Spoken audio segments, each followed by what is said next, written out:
सबैलाई खान नपाउनेलाई अन्न दिए, सबैलाई खुसी गराए। हे राजन, तर दैवको गतिले गर्दा सम्पूर्ण कर्म चाहिँ मेरो आज निष्फल भयो है। त्यो निष्फल भयो कारण के छ त भन्दाखेरि तपाईलाई म बताउँछु त्यो कारण पनि।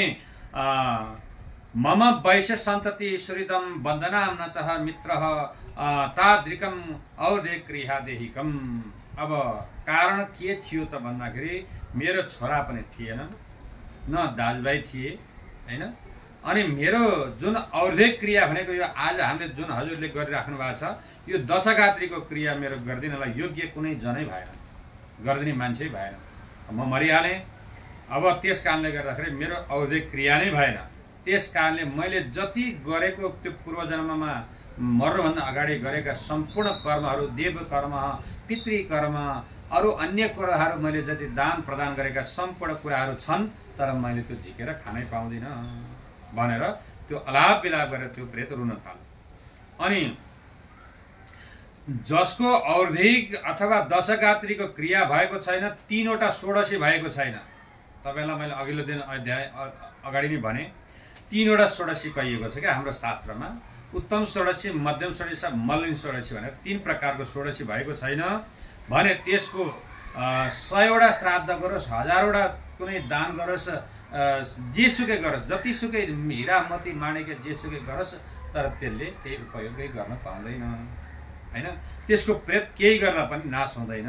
त्यस कारणले गर्दाखेरि हे महापति, हजुरले मेरो और्धे क्रिया गरिदिनुहोस् र मलाई उद्धार गरिदिनुहोस्। राजा भनेको चाहिँ चारै जातका बन्धु हुन्। अहिले पनि हामी कतिपय मान्छेहरूले श्राद्ध तर्पण गर्दाखेरि राजालाई पनि तर्पण गर्छ र राजाले प्रजाको पनि क्रिया गरिदिन सक्छ, प्रजाले राजा क्रिया पनि गरिदिन सक्छ। श्राद्ध गर्यो त्यो चाहिँ एउटा राजालाई चाहिँ एउटा ब्रह्म विष्णुको अवतार पनि भन्ने चलन छ। अब अहिलेकालाई त के भन्नु हैन, कसैले मतलब गर्दैन। त्यो यो अघिल्लो ऋचाले भन्यो नि, जसले प्रजाले खाए कि खाएन, बाउले के गर्छ, छोराले राम्रै पढोस्, राम्रै खाओस् भन्ने हुन्छ नि त। त्यस्तो खालको राजाको चाहिँ मात्रै फेरि अब अहिलेका त कुरै नगरौँ हैन। अब बिदा त दिन्छ, नमानेर भएन हैन, तर त्यो चाहिँ शास्त्र मुताबिक छैन। अनि त्यस कारणले गर्दा हजुर मेरो लागि भाइ बन्धु नै हुनुहुन्छ। हे राजेन्द्र, तपाईलाई तार्नुहोस्, मलाई चाहिँ यो सम्पूर्ण प्रेतत्वबाट हजुरले मलाई तार्दिनुहोस्, मेरो क्रिया गरिदिनुहोस्। र भोग तिर्खाले मैले अति सहन गर्नु परेको छ। यो वनमा अनेक प्रकारका फल पाकेका छन्, केरा पाकेको छ, मेवा पाकेको छ, सुन्तला पाकेको छन्, स्याउ पाकेका छन्, नरिवल फलेका छन्, सारा फल छ, तर त्यो मैले टिपेर खानै पाउँदिनँ। अब अहिले यहीँ अगाडि यत्रो तलाउमा यस्तो कञ्चन जल छ तलाउभित्र, त्यो मलाई यस्तो तिर्खा लागेको छ, तर त्यो मैले उभाएर खानै पाउँदिनँ। अब हजुर यसरी शीतलमा आराम गरेर बस्नु भएको छ, म यो शीतलमा बस्न पाउँदिनँ, किनकि त्यो मेरो कर्म नै नभएको कारणले गर्दाखेरि म प्रेतमा परिराखेको छु। मेरो चाहिँ त्यो प्रेतत्व नै नाश भएको छैन भनेर त्यो अलाप विलाप गरेर रोयो। अनि हे मेरो कल्याणको इच्छा छ भने हजुरले मेरो क्रिया गरिदिनुहोस् र मेरो यो दुःखबाट मुक्ति गराइदिनुहोस् भनेर त्यो भन्न लाग्यो। अनि सम्पूर्ण कुराहरू हजुरले गरिदिनु भने मैले निश्चय नै मेरो प्रेतत्व नाश हुनेछ। वेद भए, मन्त्र भए, तपस्या, सम्पूर्ण दान भए, सतशास्त्र सुन्नु, विष्णुको पूजा, सज्जनसँगको कर्महरू गर्नाले प्रेत योनिबाट नाश हुन्छ मैले सुनेको थिएँ। त्यस कारणले गर्दाखेरि हजुरले मलाई अथवा प्रेतत्व नाश हुने कुराहरू म हजुरलाई बताइदिन्छु। त्यो कुरा तपाईँले जान्नु भएको छैन, म त्यो विधि पनि तपाईँलाई बताइदिन्छु। त्यो अनुसारले हजुरले मेरो विधिपूर्वक पूजा गरिदिनुहोस्। अब त्यसमा के गरी नाश हुन्छ त, हजुरले के गरिदिने त भन्दाखेरि हजुर राजा भएको हुनाले गर्दाखेरि हजुरसँग सम्पूर्ण कुरा चिजबिज पनि छन्। अब नहुनेले अब यथाशक्य पनि गर्नु पर्यो, प्रतिमा पनि चढाउनु चलन छ हाम्रो होइन। यहाँ चाहिँ के भनेको छ त भन्दाखेरि अब प्रेतत्व नाश हुनको लागि विष्णुको पूजा भन्दछु। पहिला कसरी गर्ने त भन्दाखेरि असली सुनमा 2 अथवा 32 तोलाको सुनको एउटा मूर्ति प्रतिमा बनाउनु, अनि एक नारायणको प्रतिमा पनि त्यसमा बनाउनु।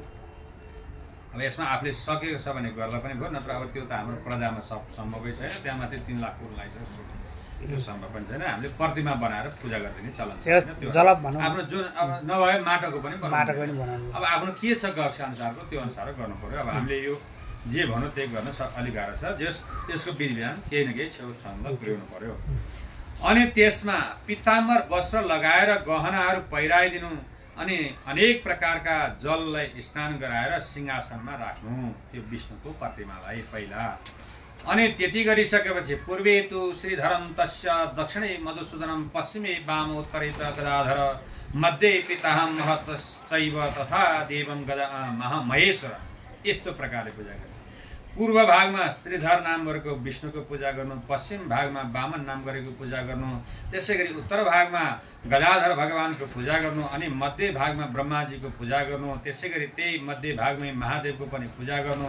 अनि त्यसमा चन्दन अक्षता फुलले पृथक पृथक पूजा गर्नु, धूपबत्ती नैवेद्यहरू चढाउनु। त्यति गरिसकेपछि प्रदक्षिणा गरेर अग्निमा हवन गरिदिनु। अनि त्यति गरिसकेपछि तृप्त भएर त्यो विश्वदेवाको तर्पण गर्नु।